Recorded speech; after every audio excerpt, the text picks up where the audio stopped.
everybody has that ability, right? I'm sure you being in business, you being in DJ performance, you have to be able to read people. And the way you do that is by paying attention and listening. And that's all it is.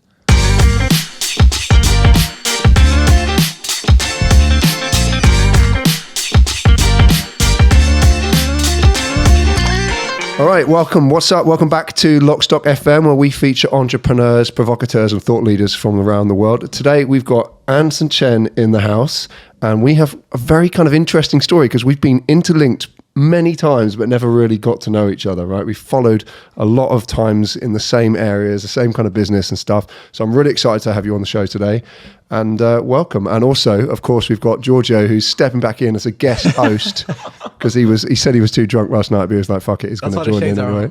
That's why they're shaking, because his eyes are a bit dodgy.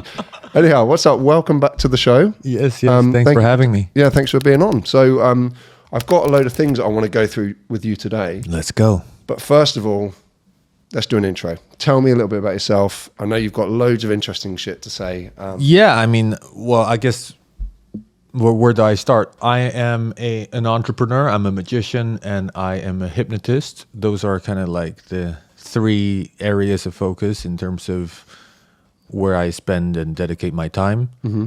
And over the last 10 years, I have been the managing director of Bun 18, Shanghai, managing the property aspect of the commercial real estate, working with luxury brands, and that's kind of on the business side of things. And then the other side is performing, producing shows. So it's kind of similar in many ways. There's the business aspects of being an entrepreneur, and then there's the art aspects of performance. That's exactly kind of how I was thinking about it last night, because I was obviously spent the last couple of days reading up about you. You sent me some interesting links about things, and I was like, okay, wow, this guy's quite interesting, because Giorgio kindly took us out on a boat the other day in Hong Kong, which I really enjoyed. Set us up, yeah. And got to talking. One of the only times he was like sober for the whole day, and he was like behaving himself. His girlfriend Are you sober? Yeah, he was. His girlfriend was around, so he had to like behave himself, So couldn't tell. He was being a good boy.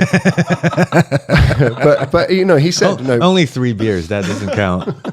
And he said, how come you guys haven't really hung out? And I was like, well, because I was in Shanghai for 10 years, or maybe even more. And obviously I came to Bund 18 all the time. Yep. Because obviously I was doing Mint, which was not in Bund 18, but just down the road. But we obviously had lots of common friends. Yeah. And I'd come to Mr. and Mrs. Bund, and I'd go to M18 when he started DJing there and stuff.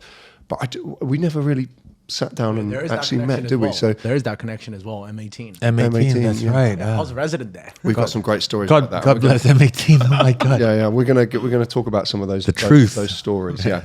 So interesting you talk about that dual kind of.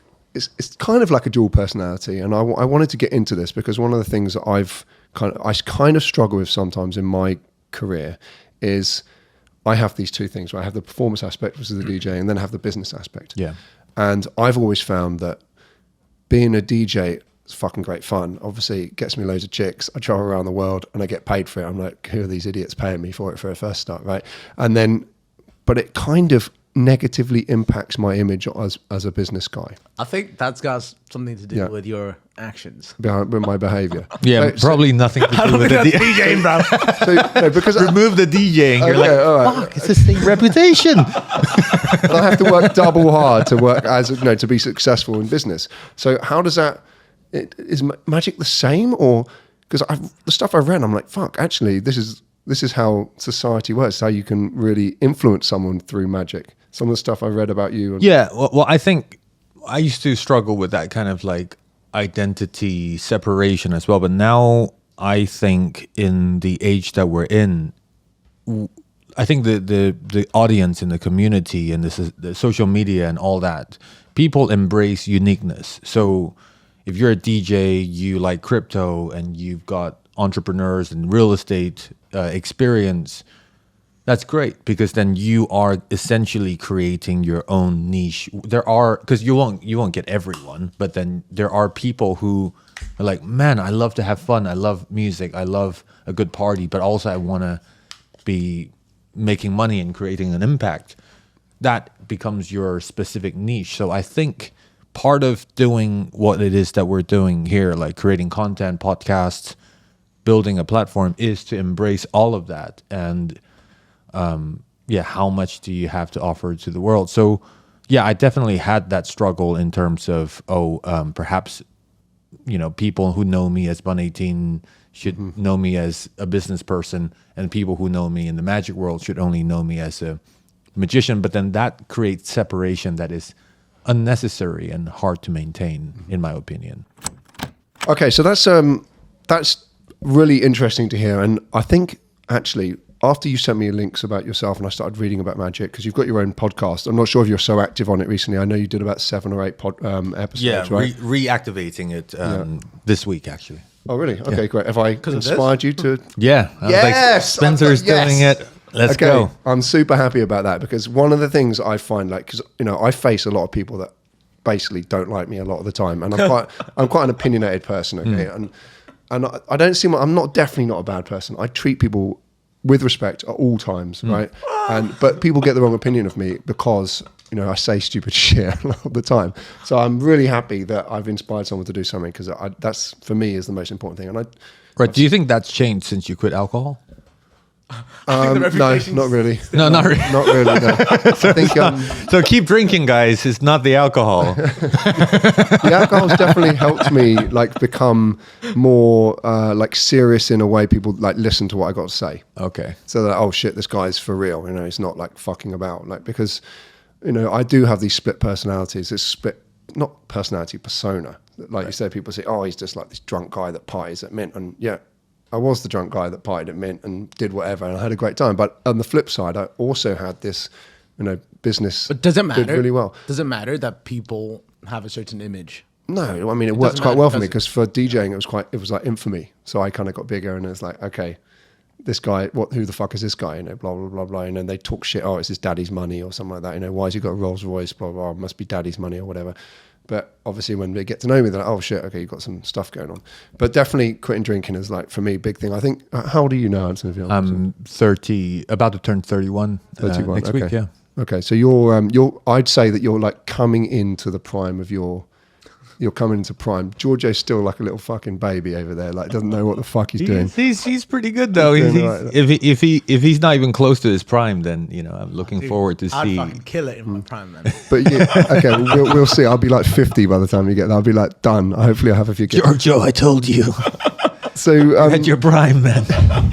in your bio, I read that you started as managing director or CEO or the boss of Bund 18, right? When you were very young. So you were 21? I was 21, yeah. 21, okay. And that was your family's business, or that from your mother, I believe, that started it? Correct. Okay. So how difficult was that, firstly, from a business perspective, the actual doing of it, the implementation of running the business, and then secondly, from a perspective point of people saying, oh, this is just mummy's boy running the business? Well, there's multiple things. First of all, it had a lot to do with the fact that my mother passed away when I was 17. And that was her business that she kind of left behind. That was her operating the business for all these years. She started it, she was operating it, and that was the company, right? And it was never kind of my idea to run a business, because I was very passionate with magic, and so you'd already got into magic at that point? I was into magic since I was a kid. And then my dad one day, he said, look, we might have to sell the business, the managing company of the business, which that's what it is. It's a managing company and a brand, right? But then I said it was everything to her, and that doesn't sound right. And he said, well, then you go do it. Let's step up some. Right? Then you step up and you go do it then. And I was just kind of thrown into it, to be honest. I had no experience. But you learn quick, don't you, in the deep end?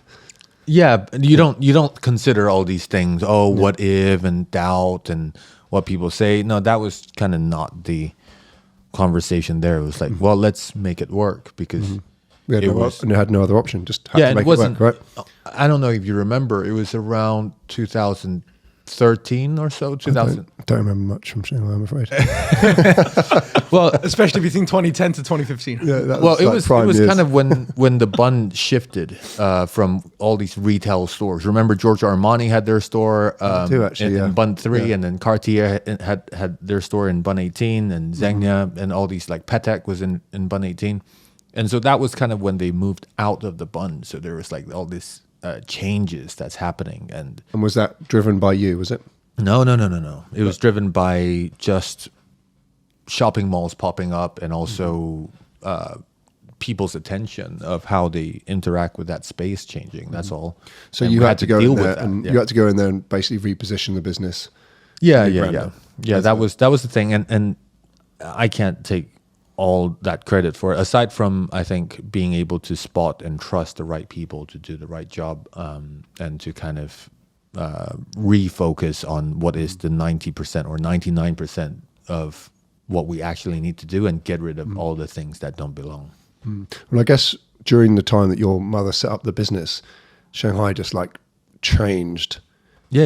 exponentially. 2002, yeah. Like from from 2000 to 2010 When was to the startup? 2020, it was. It was Late 90s or no 2002, and then we officially opened 2004. There's actually a documentary or short film coming out on the whole Bun 18 story, which actually, if whenever people are listening to this, it should be out. So All right, we're going to we'll post put that a- link we'll put down. a link Yeah, there. sure, we'll put the link in down. So I listened to coming back to your podcast, I listened to it, and I listened to the episode you did it was the last episode with the comedian, remind me his name, with the last guy you did. was it Doug McKenzie? Yes, Doug McKenzie. And I would listen through the whole podcast. And Oh, you did? Wow. Yeah, I did listen through the whole podcast. And I listened to the story about in Hong Kong and his watch story. Yeah, which was being quite, arrested. Yeah, being arrested So for trying, funny. basically It's doing funny, a magic yeah. trick and getting himself in a spot of bother. Yeah. And then, but what I was taken back with a little bit, and I never really thought about, is how influential magic is in society. Not in society is the wrong word. It's like in relationships between people and how you can manipulate situations. That's basically what it is. It's like a performance, isn't it, to distract someone somewhere else to do something else. Yeah, magic depending on how you define it, it has kind of taken over the world. Like what we're doing, words playing with people's perception and the driving of attention of social media, websites, all that you can say that is like old magic, right? Like these they used to call them spells, and how do you create a spell? You literally spell it, right? And the things you say have an influence on how people think. Right, how you label yourself, what we're just talking about. As a DJ, people see it differently. When you say you are an entrepreneur, people see you differently. When you say you're an artist, people see you differently, and those things make a difference. And Did you find that committing to one of them was difficult? Because for me, I was like, I could never like 100% be I'm a DJ, and then I couldn't take myself seriously as a DJ. So I was always like 80% of the way there, but I wasn't like, I didn't fit in with the other DJs. And then the same for business. I wasn't 100% a business guy, so I couldn't quite fit in. I mean, there was some upsides, obviously, but how did you kind of face it? yeah, I think also a big part of it is times have changed. Like it used to be, people used to get celebrated for specializing on one thing. I'm a neurosurgeon, and that is my identity. That is what I do. But I feel like now, yeah, people like a multi-dimension person. Like they would ideally, when you get a wife and a child, they will also like to see how you interact with that. And like that sense of authenticity is what is kind of required to put yourself out there. If I I'm feel. seeing a neurosurgeon, I hope his only thing is a neurosurgeon. Okay, so that magic perspective, you used it in business? Yeah. The skills that you learned from doing, because I'm not going to ask you to do anything today, but because obviously it's on the spot, but I'm just really intrigued as how that skill set helped you with other things. Yeah, multiple things. I think one of the things is understanding. Magic is essentially you're creating the experience of something that's impossible, right? And the way that is created is through deception, and we create an illusion that tricks people's minds in order for them to see, ooh, that happened. So a big part of that involves in being able to see what you see, to see what the other person sees, either as an individual or as a whole. So could you relate that to empathy a little bit, I guess? Yeah. A big part. And like, if I say this, how would that be perceived? If I do that, how would that be perceived? So to have that ability to see from both sides is a big part of being a magician. And another thing I think is the matter of attention. It's like understanding where the attention is, like attention of yourself and also the attention of the other. So yeah, the ability to create perception and using words to influence how things are perceived, as well as understanding and managing attention. I think those are. I listened that you kind of, one of the skills was that you were able to pick up certain body language or certain responses from someone and understand and implement a response to that. Too. Well, I think not in that kind of like lie to me. Have you seen that TV show? Lie to me, that type of way, but more like, as I said, the ability to pay attention requires you to kind of take yourself out and be a little bit more open. Because if you're, let's say, if I'm occupied with my own stories and my thoughts, I can't really feel what's going on in your world. But if I can, then it's not so technical, like, oh, he blinked there and he's moving his lips there and he's touching his chin there. But I think everybody has that ability, right? I'm sure you being in business, you being in DJ performance, you have to be able to read people. And the way you do that is by paying attention and listening. And that's all it is. Yeah, I would say that that's my biggest negative about my skill set is having a real empathy for what other people want and need. Now, obviously, you need to be able to, in business, to be successful, it basically boils down to convincing other people to do stuff.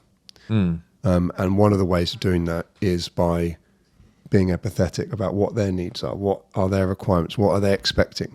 And I have to really work very hard at it to try and understand what other people think, because I'm so consumed in my world. I've got so much stuff going on. I'm just like, don't have a moment to think outside that. So over the last few years, that's one of the things I've been trying to focus a little bit more on. And I'm reading some great books about it. One of the books I'm reading, Influence, it's called Influence as a Science or something like that. So I'll have to put a link in down below. And I'm on this great chapter about the rule of reciprocity. Influenced by Cialdini.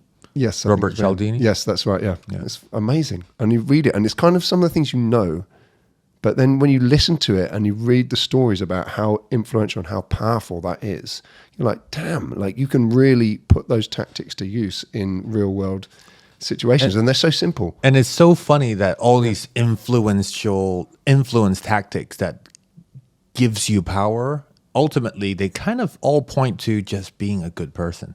Like just listen to them and Well, do you think it's good if you give something in expectation that your plan is to get something in return? I think it's a transitional. You have to hide it. If you're in business, you have to kind of hide it a little bit. Like you can't say, here's a Coke, now buy something off me, right? It's like you have to give the Coke and then like pretend you're doing something else and then okay, now buy something off me, like kind of thing. That's what we were talking about yesterday. Yeah. I think it's transitional. I think once you've given enough to the world and you realize how people respond, you stop I think you stop kind of keeping check and stop counting so much. One of the things that really hit me hard in that book was the story of this guy who was at work and someone that he didn't know anything about him had helped him like in a situation, just hadn't asked for help, just helped him save some kind of work or something like this, do some extra bit, and didn't ask for anything in return, didn't do anything. And then a few weeks later, the same person had got in trouble and people had been saying bad things about him. Oh, he's a nasty person, we should fire him, blah, blah, blah. And the guy that he'd done the favor for didn't know anything about him, but felt the obligation to stand up and say something to the boss, say, he did this for me, so I can't say he's bad. He did do this to me and I didn't ask for anything. And I felt that was amazing because you don't even need to be liked, actually, in some cases, when you've given something to someone. Yeah, it's a forced phenomenon. Yeah. It's a very strong, and it's since the beginning of time. Hypnosis, the H word. The H word. I don't believe it at all. Yeah. So, and I want to know, tell me about it. What is it? How does it work? What's the theory behind it? And, what's your experience in doing it? Well, there's multiple components to it. I think people have different definitions of it. I think the biggest, kind of the broadest definition that I can put on hypnosis is that it's the study of state changes. So it's studying how to create state changes within yourself and other people. So some of the things that we talked about in regards to influence, that you can put that in the umbrella of hypnosis, or hypnotists do use those tools. But they're perhaps a little bit more specific if we talk about hypnosis to create change in kind of a therapeutical sense. It's about driving your attention, bringing your attention inward, to have you imagine things that so that it causes a involuntary response in your. So you're talking about, for instance, hypnosis to quit smoking or something like that. Yeah. And that's obviously not the same as a stage show where someone gets a few people up on stage and they hypnotize them and then they go to sleep. Is it real or not? Depends on how you define it. I think there's yes. I think it's both. It is both, and it's always both, exactly. So there is a big part of it that is relying on social compliances, but you can't say that is not part of it, Social compliance is making people feel like it's a good idea to be clucking like a chicken or barking like a dog on stage. Oh, okay. I don't know what you mean. So if you can do it. You have to accept it's almost like they kind of feel obliged to do it, like they don't want to fuck up a show or something like this. Or they have something to prove, or it feels right with the environment or the music. And often you see introverts who are very shy and they don't talk much, and they are the ones that just go out and belt a song in front of the whole crowd. And they're like, fuck, I've never done that before. Yeah, and it also gives them license. It's like the whole thing. Hypnosis isn't just in the snapping of the fingers or the 2-3 lines. It's like the whole setup from beginning to end, from the moment you walk into one of those shows. The fact that you go to one of those shows, it separates you into two types of people. You've already opened up. It's like one are the ones that are open, I want to be hypnotized. The other ones, I want to see Spencer get hypnotized, but the ones that want to experience it, they'll end up on stage, whereas the ones that only want to watch, they'll sit back and watch. Do you have guys who are there just to try to point shit out and be like, oh, that's fake. Oh, no. I'm sure, but also those guys just don't get on stage, they can say that to their wife. Usually they whisper as well. That's the annoying. That's what he did. Blah, blah, blah. And then you're like, oh, okay, yeah. So have you done some of these stage shows, or what kind of magic would you say you're best at, or you're most comfortable with? What kind of show? You asked that you're on the other podcast. You asked the guy, what's the best format for you? Yeah, okay. So they're slightly two different questions. So let's talk about the style or the genre that I would say, if we look at it from the outside, I think the genre that interests me the most is kind of mentalism, or the magic with the mind, magic that is done to people's minds and the way people think. And the effect itself doesn't necessarily is limited to that category, but mentalism or magic of the mind is what I am interested in. And stage shows or like a semi-stage show is what I enjoy doing. For instance, like card tricks or something like this, is like that what you would do? Or so one of the distinguishing factors, there are many. I think one of them is, for example, magic. If I were to ask you to pick a card and it disappears and it appears in your mouth, that would be like a classic kind of so is that magic. Something that you do, or not something you do? Not so much. But you did that on the boat. I did. What did I do? Um, Yeah, see if you can recall that. It was. I mean, ended up in my shoe, basically, and I was wearing it the whole time. Oh, so you did magic on Giorgio? And I had to pick between like 1 to 10, a number. So you had all these per possible number, something, yeah, possible endings. So I do that too, but also I think mentalism in a way is like magic stripped back. You kind of expose and reveal how, like the why and how it works. So some of the things that we talked about, like using imagination to engage in changes. Can we turn the imagined things to become real, and so on and so forth? They become the subject of mentalism. Okay, so coming back a little bit to business. I'm not sure if it was you or if Giorgio told me, but the tenor of Bund 18 is coming to an end or has come to an end.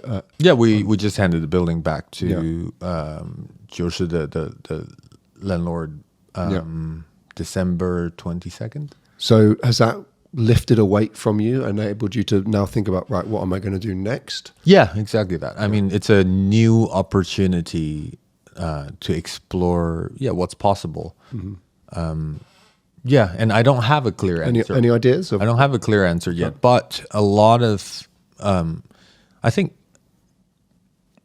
everything coming together is kind of the theme, right? Just like sharing, helping, and performing.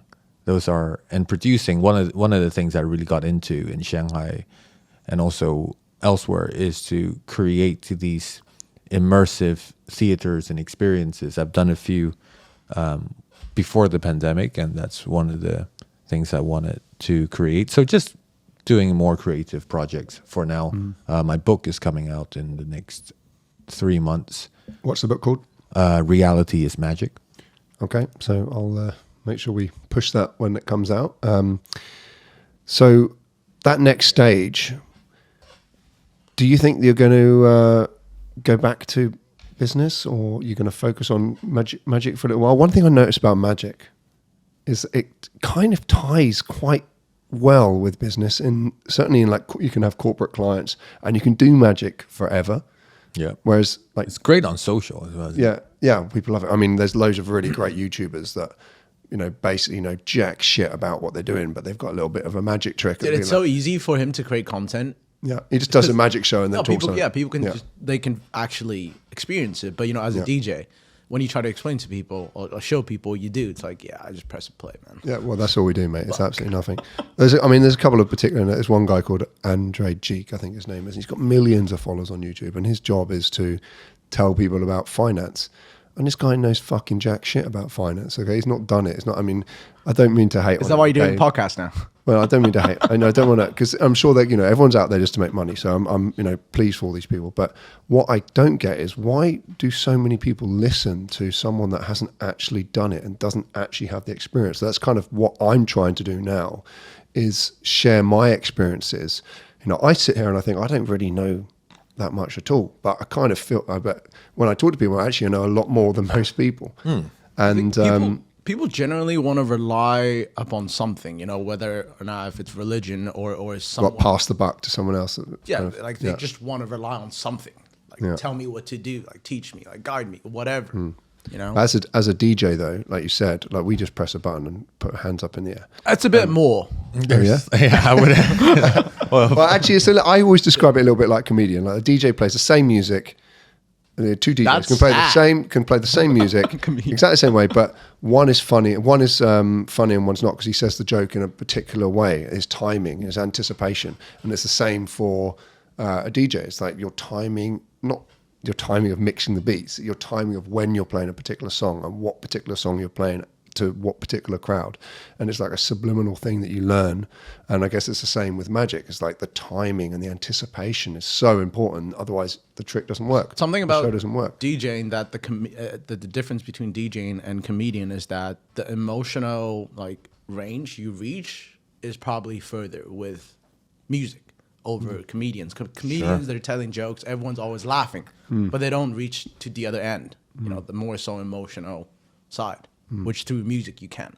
Music is just so directly powerful, because your music is beyond words. Like you don't need to understand. It's an instant it's- feeling, you know. You That's feel why I it always liked directly. DJing, because I liked being the guy in the middle of the party that was controlling the mood of everything in the room. So it was like a kind of like a, you know, I'm the man. I'm The controlling conqueror. it. Yeah, yeah. I'm like, Yeah, it's kind of yeah, like influence. But with DJing, it's like being a stripper. It's fucking cool when you're 20 years old, and then you start getting to 30, and okay, it's still, if you're big, it's like still cool. But once you hit like 35, it's like fucking, mate, what are you doing DJing? Like, So get you your shit start together. you start managing other strippers. Yeah, you start. Yeah, I'm gonna sign up Georgia and get one. No, I'm fully retired, mate. I'm out of the game. You don't want to DJ anymore, He says this all the time, and he just played a gig last week. right? No, I mean, I enjoyed it. It was When's your next gig? next week. Probably. No, I'm basically just doing shows occasionally when the moment is right. What constitutes to the moment? Like, what draws you to do a show now? It's when an I'm old- around and when he's trying to prove something. Yeah, yeah. When there's a nice, pretty girl around, I need to show off to, or something like this. I don't know. I've done that at clubs. If I was at a party and I brought my USB with me and I saw a really hot girl, I'm like, yo, I gotta go play like just 10 minutes. She has to if see I me on want- stage. That's it. So if I want CARTA number 59 DJ in the world to play at my club, all I've got to do is seduce him with a couple of women on the night out. And if I've got to get on the decks and like try and get laid. It's pretty powerful, isn't it? Like how people ride this. Okay, so let's talk about China a little bit, because obviously the last few years in China have been a fucking disaster for, you know, with COVID going off, like the global, the way people look at China as not being good either. You know, they kind of blame them for COVID, and then they were doing really well with it, but then it's kind of completely blown up. Xi Jinping's strategy of running it has kind of been, you know, criticized. How has that affected F&B industry? Let's talk about in Shanghai in particular. I'll preface this by saying I wouldn't know what to do in that situation myself, so it's like hard to say, man.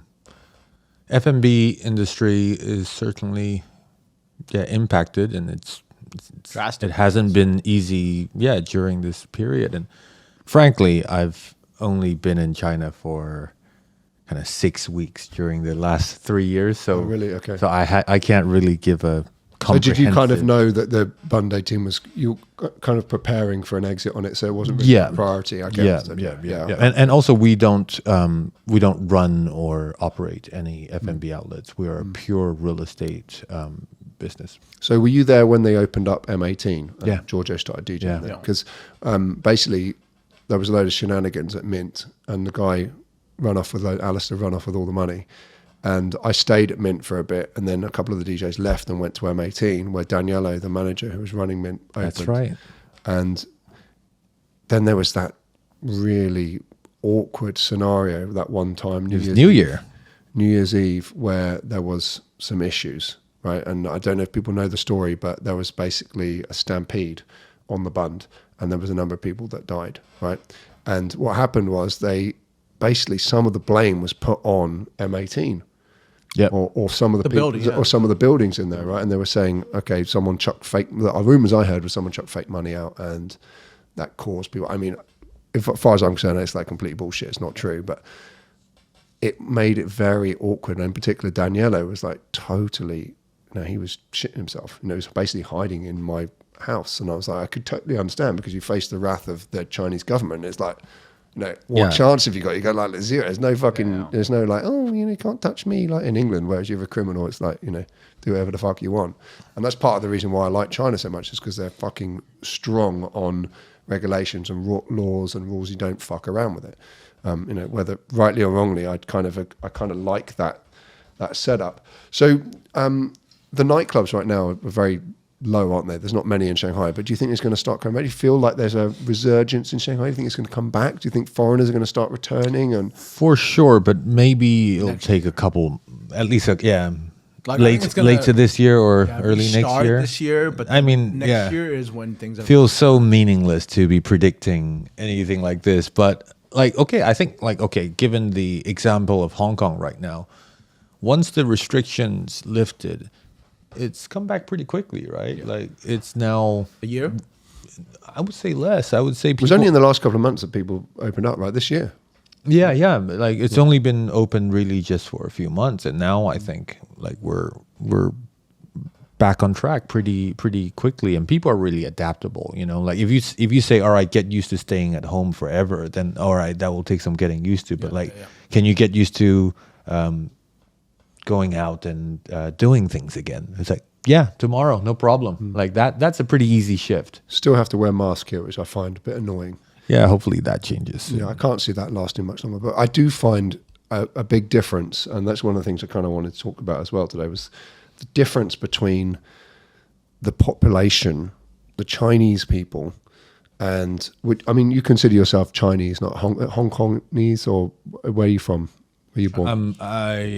My mother was from Taiwan and my father's from Hong Kong. Okay, so I was born in Taiwan. Would it be okay for me to say, yeah, you're Chinese? Sure.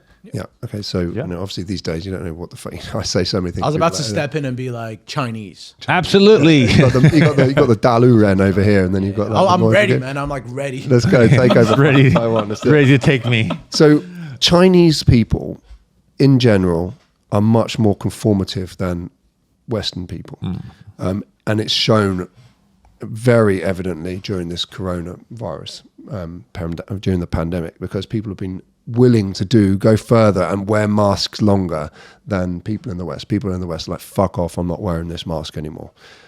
Whereas you come to Hong Kong, and actually I kind of feel like a social pressure from everyone. If I'm walking down the street and I'm not wearing my mask, apart from the fact I'm going to get a $5,000 Hong Kong fine, I also feel like a pressure from other people, like looking at me like, ooh. They walk away. They walk away. Yeah, they walk on the other side of the road. They're like, they are genuinely scared of the virus. And from where I'm from, like the virus is nothing.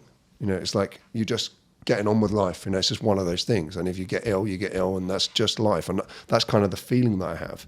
So, what side of the spectrum are you sitting? What do you think of how people react in China compared to the West? It's hard. I think if it's being framed as this big scary thing for 3 years, and all of a sudden you expect people to shift too quickly, it'll take some time for people to kind of adopt, that, especially the message. I think before opening, most people haven't got COVID, right? Have you had COVID? I've had it. I had it twice. I had the very first one. You've had it twice. Yeah, me too, in Bali.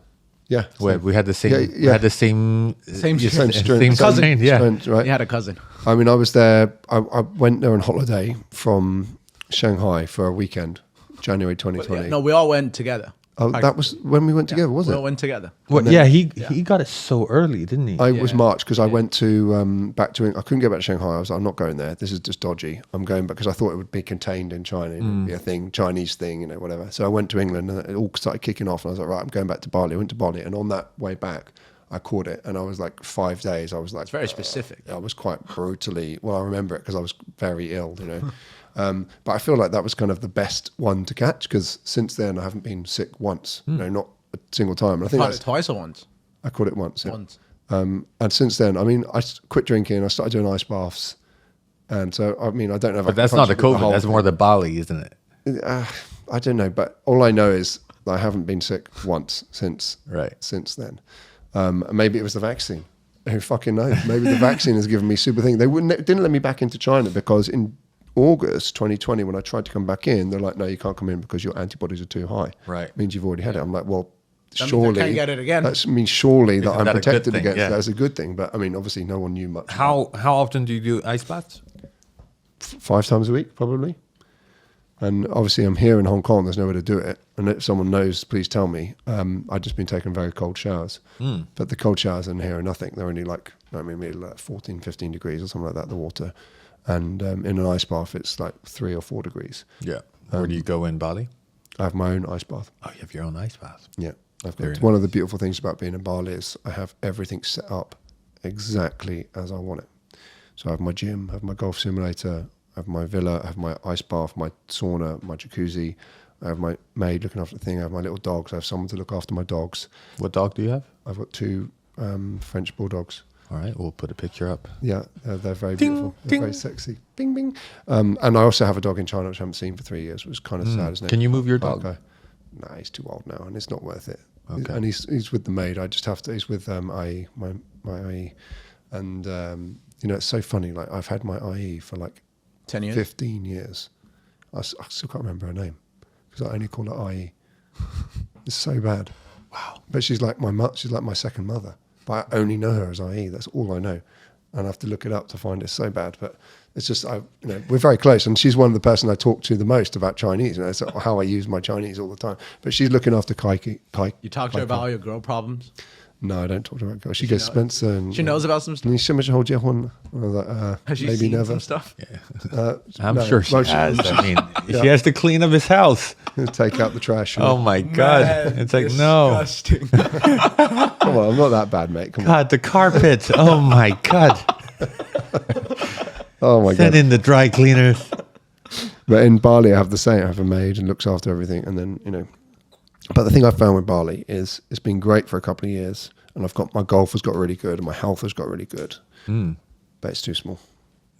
There's not enough people there to really drive me to be a better person in business. I mean, because I'm an ambitious guy. I'd say I'm a relatively wealthy person already, but I kind of want to get to a point where I have fuck off money, where I can say to people, whatever, just, What would you consider fuck off money? A bill? No, 100 million USD. USD. Yeah, 100 million USD. At the strip You owe me, hold on, you owe me 10 grand. You owe me 10,000, he owes me yuan. From the strip club in Las Vegas. We went to Las Vegas. Is that and you true? were like, it is fucking true. And you I just don't think reminded me. I don't remember. He said, Spencer, pay for this. Can you lend me 1,000? You pay me and I'll pay you back. He had a Yeah, great thank you night. for reminding me that. 1,000 at a time. It was a 10,000 yuan. Oh man, It we was spent. actually more, it was like we, 50K. we spent like 20, 10,000 RMB. No, USD. 10,000 RMB. No, it was USD. Oh really? Yeah. 10,000 US dollars. 15K USD. I On remember strip the club. bill. Oh, in the bill, yeah, in the club, yeah. One He had a night. great time. He I had did a have a great time. Yeah. I had a lot of. So, I but got you my- still, I got my money's owe worth. him money. You got your money's worth? So I this got is my money's over? worth there, but he owes me money. I remember him specifically Yeah, asking but me I'm for a traumatized loan forever from the things I've seen that night. All right, that would at That's gonna least cost worth. you Yeah, that 50K cost. Yeah, that. So you owe him 5K. his mum was there, so he couldn't spend money on his credit card. So he's like, Spencer, can you lend me some money so I can, and I'll pay you back. And then he just fucking dodged me for the next 3 years. No, dude, we went 3 days in a row. I got the bill on day 3. Oh, really? I did. And I had to text mom. I was like, yeah, we're at a strip club. Spencer paid 2 nights in a row. You're going to get a dodgy bill. Just letting you know. Well, you know how like Las Vegas. yeah, but Shindy's a very meticulous person, so I'm sure she didn't miss anything. You know Shindy well. Shindy is Giorgio's mother, who we're all kind of friendly with, and she's kind of quite an influencer, isn't she, in business in Shanghai? Certainly like a very influential person. And you're obviously friends with the family of Giorgio.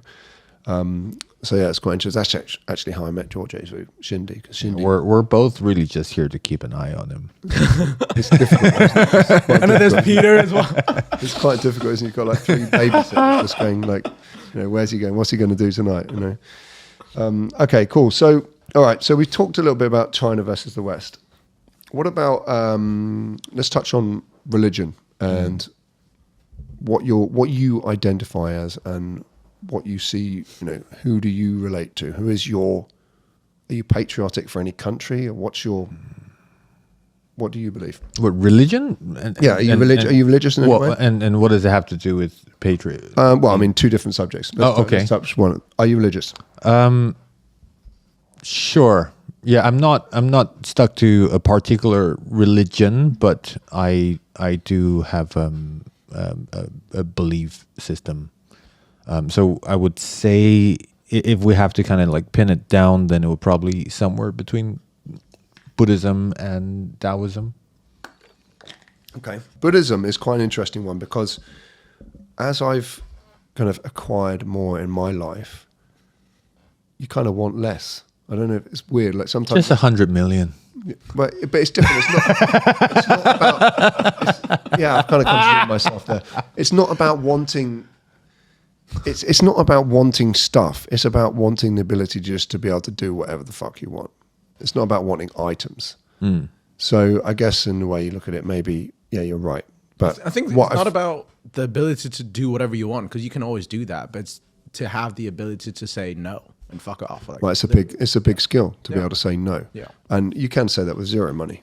but unless you need it to eat, there's a level. But part of business, being able to say no to people, means you have more time to do something else, more time to do important things. And a lot of people forget that part of business. I know many people in business that are not successful because they worry too much about satisfying other people. And I think if you want to be really successful, you have to be a bit of an arsehole sometimes. I have to separate your personal belief, not your personal beliefs. You have to separate your personal requirement to be nice to people from your business requirement. What do I need to do for this business? I need to look after business number one, because I think ultimately in life, you have your children or your wife or your family, and they have to come above anything. You have to work to provide for them. And if you forget what you're working for, sometimes you're just not successful enough, because you're like, I need to be nice here. I need to be like, no, fuck off. Like, I do my thing to make my setup and my shit done first, and then if I have time, I'll start to worry about you. And which some is people fair enough, to be honest. I don't think that's being an asshole. Well, I mean, a lot of people would think it because they're like, oh, why doesn't he care about me? Well, I don't know. Because he doesn't. Well, anyone that says they care about other people, it's easy to talk, man. Talk is cheap, right? And that's where you get all this virtue signaling and on the internet. People say, oh yeah, you've got to save the world, or blah blah blah. You guys on the right, you're so ugly and mean. You've got to be nice to people, blah, blah, blah, blah. And then you're like, whilst they're using like their iPhone, which has got like cobalt and raw minerals in it, which have been mined by like 6-year-old black kids in Africa for $2 a month or something like that. It's basically like complete slave labor. And it's like, well, you're kind of like a bit hypocritical. I'll listen to you when you do it first. So put down your phone, put down all your things that you've got easy in life, and show me that you really believe. And people won't do it because naturally you want to have nice things. You want to do easy good access. in life. This is just capitalism, isn't it? It's the way of the world works, and capitalism has helped us progress the world faster than any other system ever. Comfort comes at a cost. Well, I mean, the argument right now in the America and in England, the argument between left and right, between capitalism and socialism, for me, it's just, I can't believe it's even a thing. And I think that's also that viewpoint of like social virtue signaling. It's also the reason why we are in this mess with transgenderism as well. Like people that they want to be nice to other people, so they want to be, oh no, you can't upset that person by telling them that they're mentally retarded. I need to accept that they think that they're a woman or whatever like this, when really all you're doing is encouraging the situation and making it worse, and then encouraging other people to kind of jump on the same thing. So, and I think sometimes in life you just have to be much clearer and stronger in your belief set and just say what you think most of the time. Not everyone's going to be happy with it all the time, but that's how I view it. So Buddhism, because we kind of jumped around Buddhism, give me like the key values that you associate with yourself with Buddhism. Well, some of the things I learned, or well, you say you kind of identify as that. So what are the things that like your value set that you would say, okay, these values that I have, kind of associate with? Well, I guess the point is not to be identified with it. If anything, it's also, it's asking who you are and what is happiness and what is freedom, and kind of you use your direct experience to kind of contemplate on truth, right? So, for example, in meditation, you go through your senses. You go through your sense of sight, sound, thoughts, feelings. Is this something you're doing regularly? Yeah, every day. Oh, really? Okay. Yeah. Like how long is a meditation session for you? 30 minutes to an hour, generally. That long? Yeah. That's a considerable amount of your time. Yeah. First thing in the morning. That's the trick as well. So you'll sit there, and because the only time I can meditate, and it's not, I don't call it meditation because I'm like the opposite end of it. I'm like, yeah, fuck that shit, and I know I shouldn't be like fuck that shit, but I am, and I'm just like, I just want to get on with stuff. But I do find that when I do the ice bath, I'm in there for 10 minutes. Sure. That's kind of a meditation. That is meditation. It requires you to kind of remove yourself from the thought that I want to get a fuck out of here. Yeah. Right? Because you kind of, if you're just making your decisions and your actions based on thoughts, you would have been out of the ice bath in 3 seconds. Why would you be there? Right? Or your sensations and your feelings. So there is an element of disidentifying, right? Creating space, right? So that is quite important. And then asking then, what is that space behind? We say, I am not my thoughts, right? You hear the New Age teaching, I am not my thoughts. Then what is this I, right? That is behind all that. Then you kind of contemplate on that. I think I have a good example. Yeah. Example. It's like people talk about how, soul and the body, it's like you have the car and the driver. But actually, the I we're talking about is not the driver. It's not even the driver, no. It's not the driver. Yeah. So there's the car, and then there's the driver. It's a self-driving car. It's behind. It's not even the driver. Yeah. There's another layer and another layer. That's right. It's a self-driving car. Yeah. The car is just moving. Things are just happening. Or you can say, do you live in the world, or is the world in you? Well, that's like consciousness and perception. Yeah. There's obviously many experiments that have proved that only through observation do things actually happen and change. So there's theory saying that actually everything exists just because of our consciousness. Yep. And it's a very interesting argument, and that's kind of where I sit with my kind of spirituality and belief set. I'm not a believer in any particular religion. I think that religion is like a construct of humanity in order to get things to do, and I believe it's very important because we had to have a common belief to be able to create. It's also how information is passed down, right? Because most people will get it, like take them as dogma and just worship the statue. But if the same words or the same teachings can be passed down to just a few people, or some people can understand it, then that whole effort is then worth it. So if you can just take the essence of what it is and let go of the form and rituals, that's great. Yeah. Well, I kind of obviously I do believe there's a requirement. I believe in karma. That's one of the things I do believe in. And so try to be a nice person at most times, because, good energy you give off, you get back good energy. And then with regards to like this consciousness idea and, are we living in a simulation, all this kind of thing, I'm very kind of new age thinking about. I'm like, fuck, we could be in a simulation. And I think about the different types of civilization, type 0, type 1, 2, all the way up to type 7. And I kind of feel like, what's outside our universe? Are we in a black hole? Is anything real? Or, is just a perception? Your mind. No, because it's inevitable that everything that we see, touch, feel, all our perception, everything is just a digital signal interpreted by our brain. It's just information in a digital form. And all of that inevitably will be able to replicate. And once you can replicate that, you don't need to use your eyes, you don't need to use your hands, you don't need to touch or smell or anything, because it's just signals being jolted into your brain. And that's why I think like Elon Musk's Neuralink that he's developing now for quadriplegics, that is the future of where we're going. Would you do it? Well, I don't think it's a question of would you do it. I think you would have to do it. I would rather get left behind. You will, though. Yeah, that's the problem. You absolutely will. Like right now, you're using your mobile phone. If you'd said 20 years ago, 30 years ago, would you do it where you use your mobile phone? You have to look at it all day long and scroll for it. You'd be like, fuck off, I'm not using that. It's fucking brain dead. But if you don't use it, you're useless. Humans are absolutely useless until you put a tool in hand. If I'm connected into the network, I can access information instantly. And imagine having ChatGPT 4 in your brain. Well, right? I am infinitely better than you when I have that information and when I have that access. Just the difference, like for instance, if I have a mobile phone and you don't, my skill set is infinitely better than yours. I know the roads. Right? Yeah, I know everything. Everything. Right? And the same comes when you've got a Neuralink. So you basically won't be able to not be on it, because you'll be left far behind.